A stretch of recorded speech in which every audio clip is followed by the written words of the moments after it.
তো তোমাদেরকে তো আমি আমার শাক বাছা দেখিয়েইছি, মানে বরবটি কাটা। তো ওটা আমি বাইরে এসে ফোড়ন দিয়েছি, কেন ওটা যখন আমি ফোড়ন দেবো আমার ছেলে ঘুম থেকে উঠে যাবে, আর আমার ছেলের কান ভীষণ পাতলা। আর সবথেকে সমস্যা কী জানো তো, যখন এক ঘরের মধ্যে রান্না বান্না সব হতে হয় তখন বেশি সমস্যা যায়, যদি বেসিক্যালি একটা ছোট বাচ্চা থাকে তার জন্য ভীষণ সমস্যা। আমার ছেলের জন্য আমি হাঁচি কাশি কিছুই দিতে পারি না, যেটা যদি দিতেও হয় আমার সেটা আমার বাইরে এসে দিতে হয়।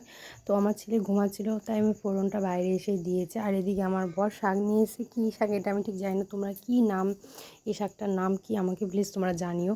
তো শাকটা আমি এখানে বেশ বেশি করে রসুন দিয়েছিলাম, তাই সেভাবেই ফোড়নে আমি রাঁধুনি দিয়ে তারপর আমি এটাকে ভালো করে বরকে বললাম, ছেলেটা উঠে গেছে আমি ধরছি, তুমি তাহলে শাকটাকে একটু কেটে দাও। ও এত বড় বড় করে শাকগুলোকে কেটেছে, মানে আর কি বলবো, কিছু বলার নেই।